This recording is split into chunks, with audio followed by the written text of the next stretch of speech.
How's everybody doing today? It's your boy, Minsu. No, that's right. I'm back with another one. Now, I know you're asking yourself, bro, it's been such a long time since you put out a video. I've been waiting. I've been like waiting to hear your voice and your opinion. Well, you're about to get it today. I got 10 questions for you. That's a lie. Someone asked me 10 questions and I got some answers. So today I'm here to give you those answers because I feel like they're pretty pertinent. These questions come from a friend of mine that wants to get into lifting, and I want to do as much as I can to help them out so that, you know, they don't make any mistakes and they don't waste any time. So I'm gonna have the questions for you right here. It's gonna come up in like white text, you know, the power of editing. And I'm gonna try my best to answer these questions. This ain't scripted. This is off the top of the dome. Like I said, I got an album coming out. Make sure you catch me on Spotify when it's out, you know what I mean? So here we go. First question. What to take pre-workout as well as post-workout? I don't want to find out 6 months down the line that I could have taken something that would have given me 30% more gains. Well, friend, nothing will magically give you 30% more gains. See, the thing about supplements is they only supplement about 10 to 15%. So I wouldn't say it's a free 10 to 15%, right? Because you got to spend money on it, you got to spend time on it, and you know, sometimes it's not the best tasting thing, you know? For me, the only thing I take pre-workout is my pre-workout, or my PWO for the veteran lifters out there, and creatine. I don't want to get too deep into the topic of creatine and pre-workouts. I'm gonna give you a really simplified version, okay? When you come home from work, you're tired, okay? You don't want to go to the gym.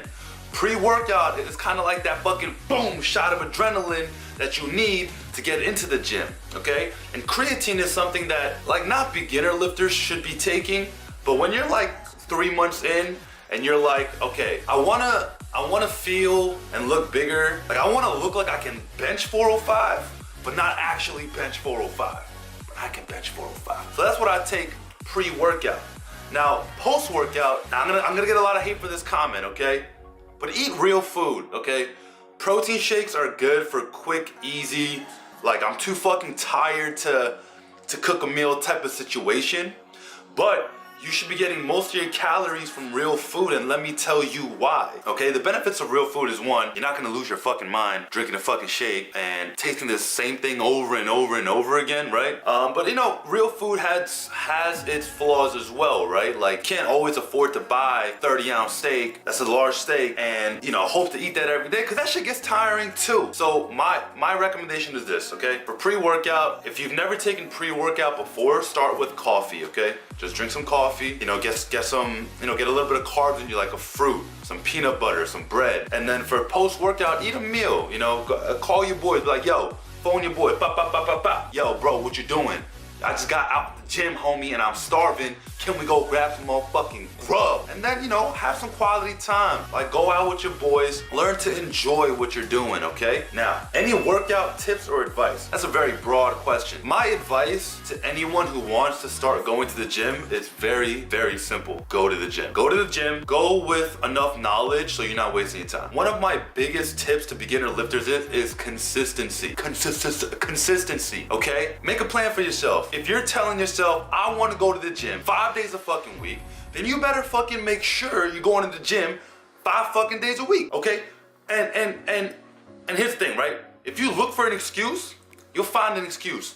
That is life, okay? I'm gonna repeat myself. You look for an excuse, you will find an excuse. Don't look for excuses. Do what you gotta do. Get in, get out, and do what you gotta do, okay? Number 3, how do I make sure I am taking enough time to rest between for proper muscle growth? That's a tough question to answer, and I'm gonna tell you why. There's a couple different categories of lifters, right? You have your bodybuilders, your power lifters, your power builders, you have your strongmen, you have calisthenics. All these different categories have different rest times. They have different criteria that you need to meet, different reps, different sets. It's all about what you want to achieve, okay? You want to be aesthetic, like yo, you want aesthetics, like you want to look good in clothing and impress all the girls, and you want to be a bodybuilder. That has its own set of rules, okay? And these rules need to be followed, okay? But here's my general rule of thumb. Keep the intensity high. Don't shortchange yourself, you know, because you're going there to make progress. So make progress. If one day I'm benching 135, right? Next week I want to be benching 150, okay?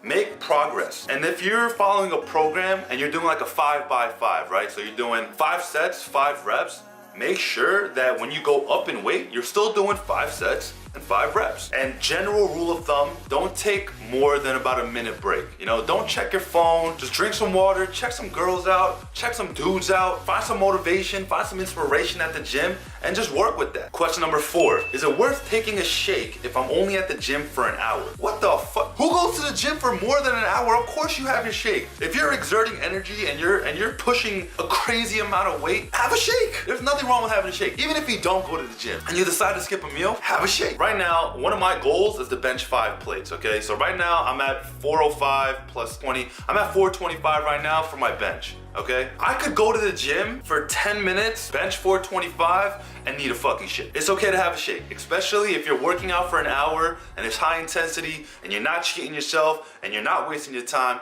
Please have a shake, okay? Number 5. What to take for optimal gains? Okay, now that's a dicey question, okay? That is a dicey question, and I'm gonna tell you why. I feel like all these questions are dicey or like hard to answer, but like, I'm the king of simple, baby. Anyways, optimal gains. I'm gonna teach you what was taught to me, and this works for me, okay? Ready? Proper training, proper nutrition, and proper rest. The 3 stools of physique is what will help you get optimal gains, okay? There's no such thing as miracle gains. Except beginner gains. Beginner gains will hit you like a fucking train, bro. Like in the first 3 months, like you take your shirt off right in the bathroom and you look at yourself and like, yeah, in a year, I'm gonna look crazy. Like I'm gonna have my shirt off and impress everybody, right? And then 3 months down the line, you're like, oh my God, I look amazing. Like your confidence is through the roof. You have now officially become a bro. Beginner gains is not optimal gains. Optimal gains come from consistency, dedication, self-motivation, self-preservation, and survival. That's right. You gotta survive out here, baby. The fuck? Number 6, what is a good lifting schedule to hit most of the muscle groups within a week? Okay,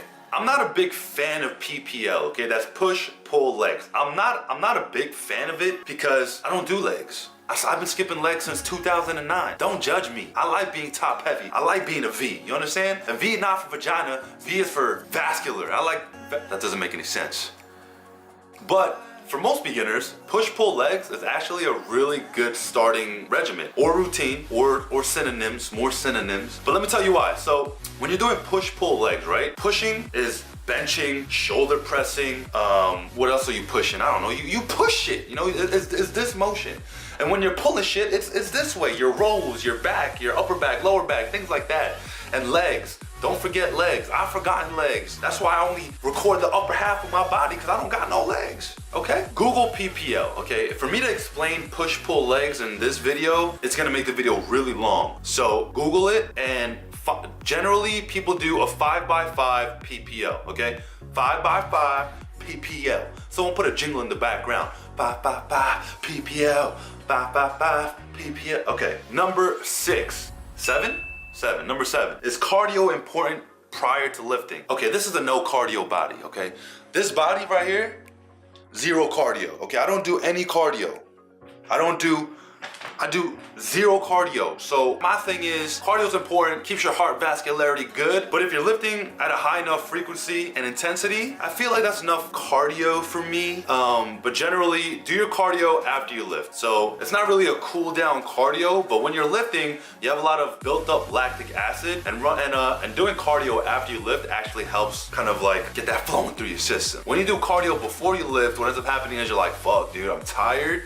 I don't want to lift, and your lifts will suffer, okay? So that's important. Ideal diet that doesn't cost too much money. Okay, first of all, a bucket of protein is like 50 bucks and it's good for a month or 2, depending on how much you take, okay? Chicken breast is cheap, egg whites are cheap. Honestly, ground beef is really cheap. And if you take the time to make out a meal plan and actually do the meal prep, then it's actually a lot cheaper than going out to eat. And last question is, how long do I do the same routine for before I need to change? Now, answer to that question is, listen, if something is working for you, don't change it. If you feel like you've plateaued, the easiest thing to do is to either load up a lot of weight and hope to God your spotter can spot you, or take a little break, a week break, and do a change in routine. Do something that you haven't done. Try replacing one workout with another workout that works out the same muscle but in a different way. I guarantee you that will help you make more gains for yourself. So I'm gonna tell you a little story about how my bench went from 2 plates to 4 plates in 2 weeks. No, it's not steroids. One, I found myself a good spotter. When you have a good spotter, you feel a lot more comfortable, and that tension that you feel, listen, when you're laying down on a bench, right, and you got like 315 pounds over your chest, you don't want to drop that shit. That shit'll kill you, okay? That's where a good spotter comes in, you know? Like, you got your nuts in your face, right? And then you're like, let's go, one more. And then you give them that, you know, that lift off spot, right? You give them the lift off, and then, you know, you ride with them. You know, you ride with them. A good spot will do wonders for you, okay? And when you're breaking plateaus, find yourself a good spotter and just load the weight up. Don't doubt yourself. Do not doubt yourself. When I first went from 2 plates on the bench to 3, I was scared. I was honestly scared. I didn't think I can do it. But with a proper spotter, I did it, right? And I did it all week. I didn't do chest every day for a week, okay? After bicep day, I benched like 5 minutes. After back day, I benched like 5 minutes. After chest day, I benched like 5 minutes. And now I can do 3 plates without a spotter for 7 reps by myself. And I use that same routine to hit 4 plates. And once you hit 4 plates, you need more than 1 spotter, because if you fail, nobody is strong enough to support 405 pounds in their measly arms, right? Not everybody at the gym got arms like this. If you ever feel like you're stuck in a routine, either plow through like you've never before, or like I said, you know, take a little break, try something else, you know? There's no cheating at the gym in the sense that like, oh, I'm doing this plan, so I can't do this plan. Now fuck that shit. Do what you gotta do to make yourself better today than you were yesterday, in preparation to be a better you tomorrow. So that's the end of it. If you have any more questions, just write them down in the comments. You know, maybe like I'll do videos where I just answer people's questions. I feel like that'll be another good series. So just let me know. And like I said, I love you guys. You know, I do this for you. And make sure to subscribe, like, and comment on the videos. And you know, let's fucking kill it out here, baby. It's 2019. You know, let's not be lazy. I'm gonna be doing a PR video soon on my bench and deadlift and squats and rack pulls. Like basically like, you know, my big lifts, you know. And just support me, and I will support you sooner or later in some way, shape, or form. I'll find a way. And yeah, no, so I'll catch you guys in the next one. And as per usual, zoom hand camera thing.